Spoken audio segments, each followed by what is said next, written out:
Young People and the Restless spoilers.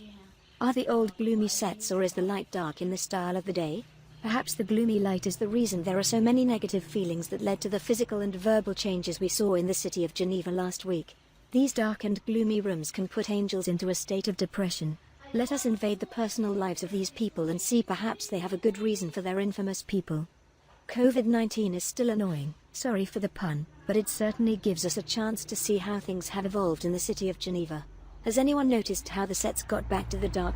When I watched these episodes when they first aired, the dark sets seemed to be the norm, but watching them now, I found it funny because now these episodes hit me rather sad. I guess they are supposed to represent the popular decor du jour. I personally like the airy style of today's decor. Let's see how the darkness has affected the film of the day. I always see the rivalries of Victor, Jack and kinda Jill being the most epic, and I still scratch my head, trying to figure out which is worse. A second in the distance would be Sharon, Nikki and their relentless battle, and the same could be said of the battle of Hillary.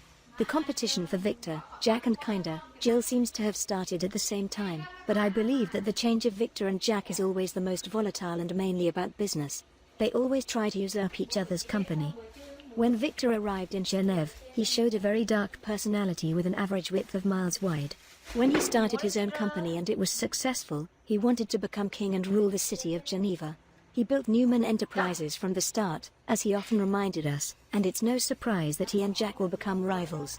In the end, Victor acquired Jabot in a hostile takeover, and this led to the epic battles we've seen between Victor and Jack over the years. Jack was never a lazy person, and while Victor announced that he would temporarily leave Newman Enterprises, Jack saw his chance to take over Newman Enterprises, with the help of Brad. In my opinion, after the return of Victor, is the most epic battle between these two, in my opinion. Victor really scared me with his intimidation. I jumped when he smashed the portrait of Jack and Brad over the bust on the table. I saw Victor in a fit of anger, but not like that. Jack seems stoic in Victor's wrath, but I believe Jack is a shaky block inside, especially after Victor threatens to destroy him, regardless of time or cost. The way Victor intimidated Jack, I believe it would make the coldest heart.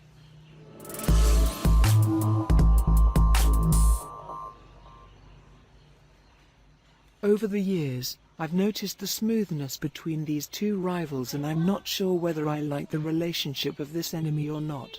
It's hard to argue with myself, but, yes, I'm having that argument. Do I like the tension created by these two high-power men, or I like that they seem to have solved their differences and can really have a friendly drink together? I think my evil side is winning because I am more inclined to the tense encounters between these two men. I like to watch and wonder who will surpass others. I don't believe Jack will be able to fool or overcome Victor, but they are happy to watch when there is great tension between them. The battles between Victor and Jack are spectacular, but then we have Mr. Bad Boy, Michael Baldwin, who went out to destroy Victor. The battles between Victor and Michael are few and far between, and to be honest, there is no match with the rivalry between Victor and Jack. However, Michael will not stop to prove that Victor's marriage to Nikki is invalid, and he helped Jack and Brad win a seat on the board for Diane and himself. Meanwhile, Victor is busy assuring that Michael will pay for trying to destroy his marriage with Nikki and help Jack in the hostile takeover of Newman Enterprises. Methinks Michael will become Goliath for David of Victor. Michael will discover that you don't join great Victor Newman unless you have a 100% chance of winning. Does anyone believe anyone will surpass Victor? A loud scream for Eric Braden's performance in those scenes with Jack. He is the stars. It seems all his paws are indignant at the situation that Jack and Brad created. Great acting.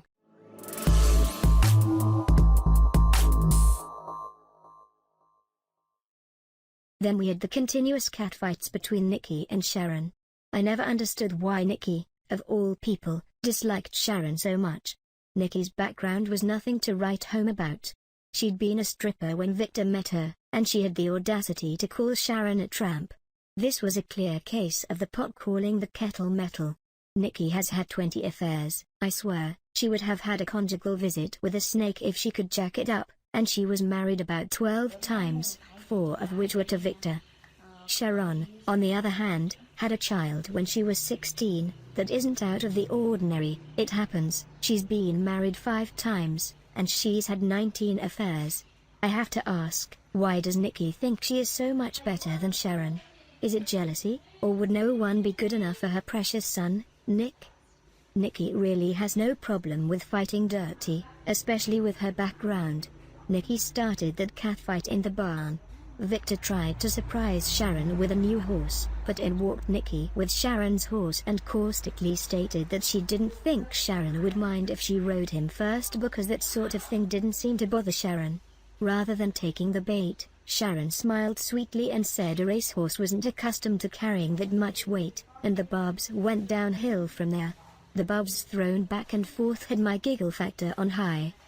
All that trash talk wound up with both women scuffling in the hay, which was akin to a street brawl and the most unbecoming. Oh, I know, my prude is showing. I'm old school and I was brought up that women should never got down and dirty or brawl. This catfight consisted more of hair pulling and water games, since there were no punches thrown, but I had to laugh when Victor had his problems restraining Nikki because she was determined to get to Sharon, who was being held by the police officer and also struggling to get to Nikki.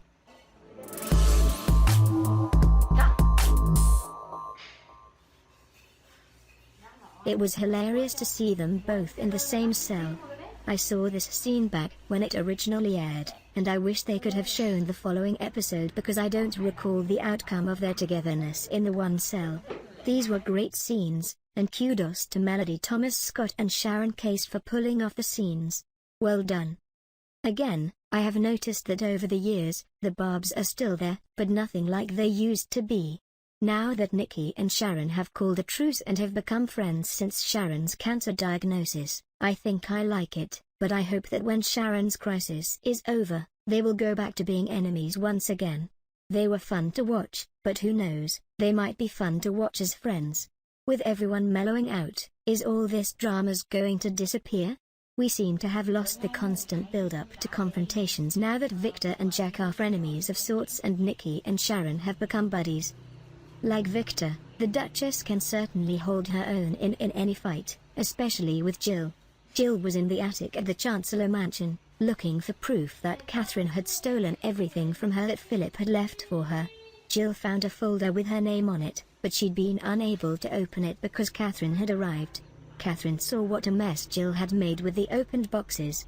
Catherine demanded that Jill clean it up and get out of her house, but Jill claimed she'd been looking for a memento of Philip because Catherine had left her with nothing. Catherine stated that Jill deserved nothing.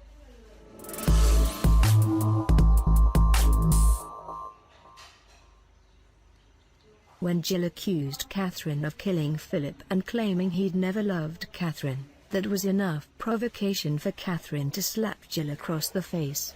Catherine stated that Philip had never loved Jill, but he'd used her like a common whore.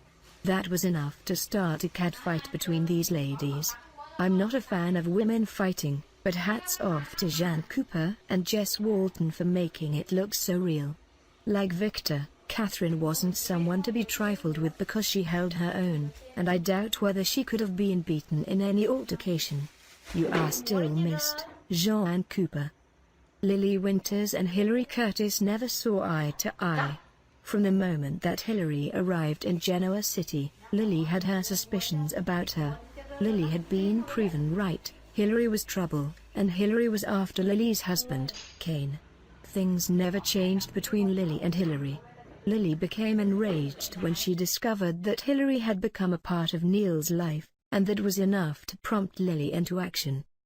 Lily was determined to get Hilary out of their lives, especially Neil's life. As manager of the athletic club, Lily had access to all the rooms. She went to Hilary's suite, and while Hilary slept, Lily dumped a pitcher of water over Hilary's head. Lily said they had a score to settle. Lily claimed that Hilary had torn her family apart and seduced Neil when he'd been at his most vulnerable. Lily called Hilary a lying and manipulative tramp. Hilary accused Lily of being a spoiled brat, and she reminded Lily that Neil was capable of deciding who he wanted to be with. Lily's hatred of Hilary never died, and she called Hilary out every chance she got. Lily knew that Hilary was, in fact, Anne Turner, and that she moved to Genoa City to get revenge on Neil for what he'd done to her mother. It was later proven that Neil had had nothing to do with her mother's death. I don't believe that the rivalry between Lily and Hillary ever got physical, but the anger and the barbs were always present. Lily would have done anything to get Hillary out of their lives.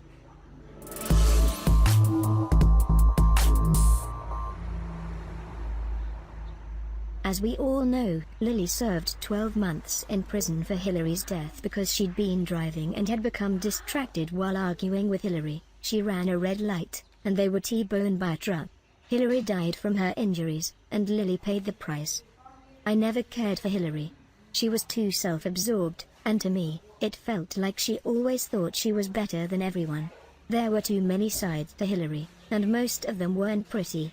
She reminded me of a wolf in sheep's clothing, and you never knew which side of Hillary would emerge, the caring Hillary who loved Devon, the conniving Hillary who schemed to get what she wanted, or the self-indulgent television star who believed everyone was subservient to her. Crystal Khalil is a great actress, and I love how she portrays Lily, strong and mostly unflappable. Michelle Morgan played Hillary beautifully. She made all the different shades of Hillary believable, from being completely in love with Devon to the entitled television star. Since they are showing classic moments, like Teddy, I would love to see the episode when Billy held Adam at gunpoint while making Adam drive to where Delia had been killed. I think this was their last scene before the actors left the show.